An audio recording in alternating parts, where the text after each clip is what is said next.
Elisha అనేటువంటి వ్యక్తి యొక్క జీవితము ఎలాగ మార్చబడిందంటే, ఒక సాధారణమైన వ్యక్తిగా ఉన్నటువంటి జీవితము ఒక ప్రవక్తని ఫాలో అవటం వల్ల.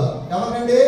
ఏలియా అనేటువంటి ఒక ప్రవక్తకి శిష్యుడిగా చేయటం వల్ల అతని జీవితం ఏమైందండి?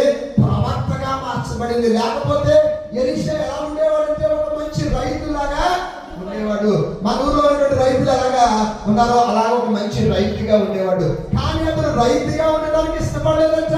He wanted to be a new person. He wanted to play a new role. ఒక కొత్త పాత్రని ఏం చేయాలనుకున్నాడు? పోషించాలనుకున్నాడు. కనుక ఎవరిని ఫాలో అయ్యాడు? ఏలియాను ఫాలో అయ్యాడు. అతనితో